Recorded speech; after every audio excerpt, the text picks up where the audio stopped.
నా దృష్టికి పట్టుకొచ్చింది ఏంటి అంటే ఇక్కడ నీ పేరేంటమ్మా జాస్మిన్ కదా జాస్మిన్ ఇందాక చెప్తుంది ఏంటంటే మాకు స్కూల్కి గ్రౌండ్ సరిపోవట్లేదు గ్రౌండ్ లేదు అసలు ఇంతమంది పిల్లలకి దాదాపు 1600 మంది ఉండేవాళ్ళు పుల్లారావు గారు కూర్చో చెప్తే ఇప్పుడు 800 మంది పిల్లలు ఉన్నారు 800 పైచిలకే ఉన్నారని చెప్తా ఉంటే అసలు ఇంతమంది పిల్లలు ఆడుకోవడానికి స్థలం లేదు సరిపోదు అలాగే లైబ్రరీ చూశాను సో దీనికి నేను ఎడ్యుకేషన్ మన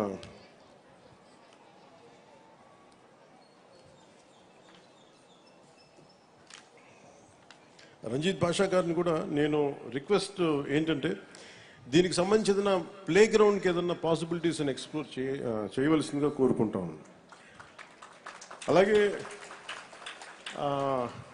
ఇందాక మన కలెక్టర్ గారు మాట్లాడుతూ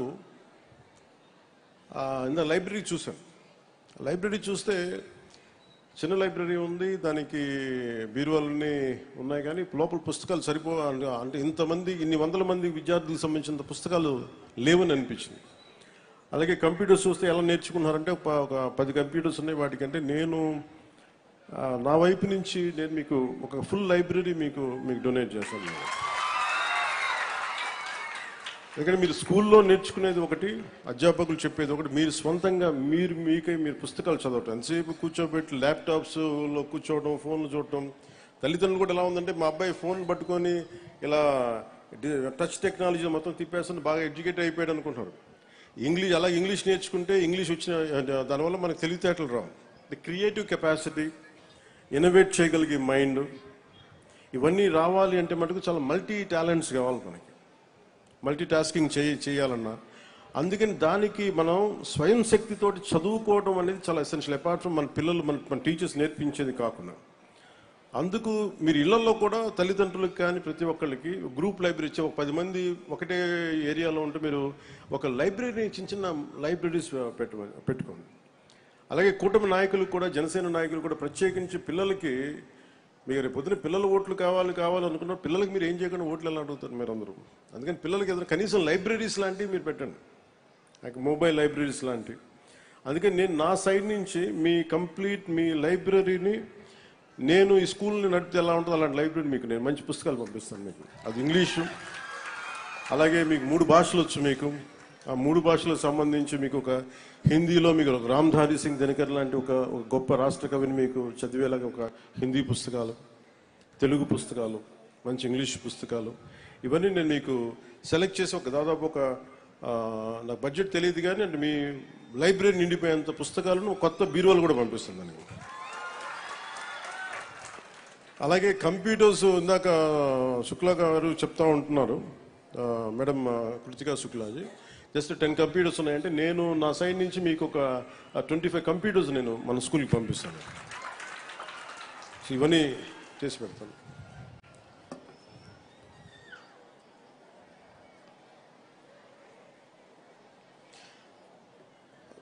యాస్మిన్ గారు ఇందాక మీరు మార్షల్ ఆర్ట్స్ నేర్పించింది ఎవరమ్మా యాస్మిన్ గారేనా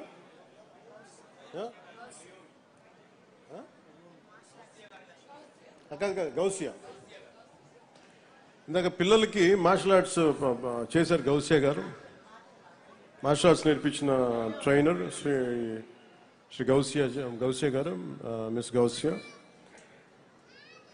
మనం ఆడబిడ్డల్ని చదువుతో పాటు మానసిక దారుఢ్యం దేహదారుఢ్యం కూడా చాలా అవసరం అలాగే మన మధ్యాహ్న భోజన పథకంలో డొక్కా సీతం మధ్యాహ్న భోజన పథకంలో ఒక నరిషింగ్ మీల్ క్వాలిటీ మీల్ అలాగే మంచి బలం ఉండే తిండి పెట్టడం కూడా కూటమి ప్రభుత్వం ముందుకు తీసుకెళ్తాం అలాగే మీరు ఇప్పుడు నాకు అనిపించింది రమ్మా మీరు రిటర్న్ చెప్పు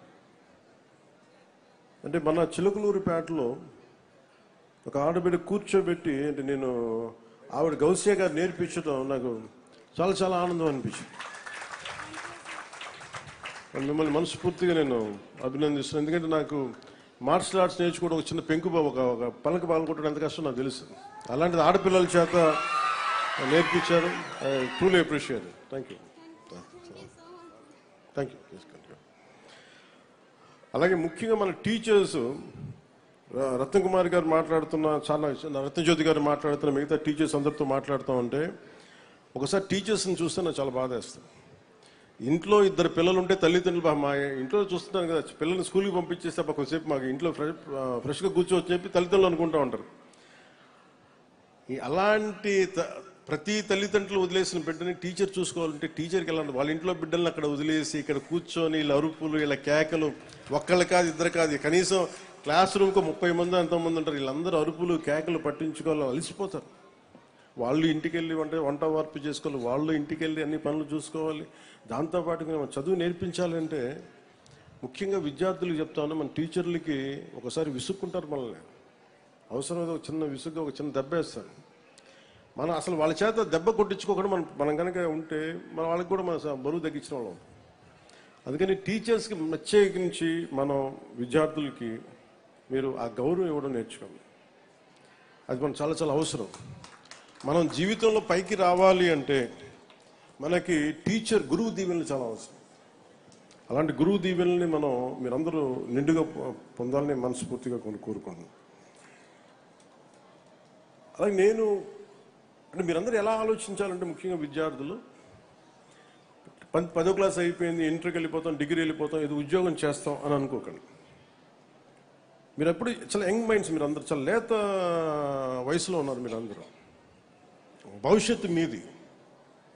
ఇక్కడ ఉన్న వాళ్ళందరికీ భవిష్యత్తు మీరు ఉదయించే సూర్యులు. మీరు కొంతమంది ఇప్పుడు కూర్చోబెట్టి మధ్యాహ్నం సూర్యులు ఉన్నారు, అస్తమించే సూర్యులు ఉన్నారు, కానీ ఉదయించే సూర్యులు మీరు. మా నాన్నగారు చెప్తా ఉండేవాళ్ళు, చిన్నపిల్లలను చూసి వాళ్ళు ఉదయిస్తున్న సూర్యులు, భవిష్యత్తు వాళ్ళది. అందుకే జెన్జీ అనేది చాలా చాలా కీలకం. మీరు 2000 తర్వాత పుట్టిన వాళ్ళు.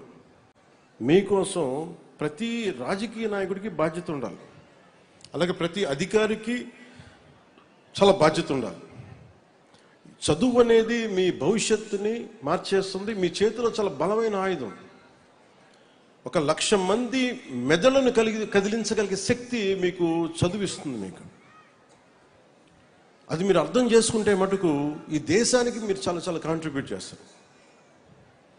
ఉదాహరణకి మనకి జూయిష్ కమ్యూనిటీని చూస్తే ఉన్న పట్టుమని 10 మంది ఉంటారు, కానీ ఒక్కొక్కళ్ళు 1000 మంది తాలూకు శక్తి ఉంటుంది, పొటెన్షియాలిటీ. మనం 1,00,000 మంది ఉన్నా కానీ ఒకళ్ళతో కూడా మనం కంపీట్ చేయలేము. అందుకని మనం ఎలా కంపీట్ చేయాలి? ఎక్కడో అబ్దుల్ కలాం గారు చూడండి, ఎక్కడో చిన్న మారుమూల రామనాథపురం అనే ఊళ్ళో కూర్చొని ఆయన మిసైల్ మ్యాన్ ఆఫ్ ఇండియా అయిపోయారు. భారతదేశ రక్షణ క్షిపణి వ్యవస్థకి ఆయన ఒక మాస్టర్ అయిపోయారు. ఆయన అంటే ఆయన తమిళ్ మీడియంలో చదువుకున్నారు, ఇంగ్లీష్ మీడియంలో చదువుకోవాలి. So medium is not the question.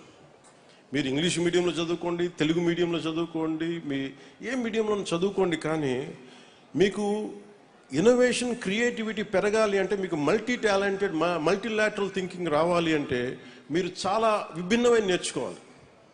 మీకు దేహదారుఢ్యం ఉండాలి, బలం ఉండాలి. మీ అందరికీ మానసిక దారుఢ్యం ఉండాలంటే, ఇప్పుడు మనం శారీరక దారుఢ్యానికి ఎక్సర్సైజ్ చేస్తాం, మానసిక దారుఢ్యానికి పుస్తకాలు చదవాలి. Books are the training weights for your mind. ఈరోజు నేర్పించే మీ ప్రతి టీచర్ పాఠం అదేదో మీకు మార్కులు వస్తాయని చదవకండి. దీనివల్ల మాకు అర్థం అవుద్ది, మేము బతికే ప్రపంచాన్ని అన్ని మీరు ఆ దృష్టికోణం నుంచి కనుక మీరు నేర్చుకుంటే మీరు చాలా అద్భుతమైన ఫలితాలు వస్తాయి.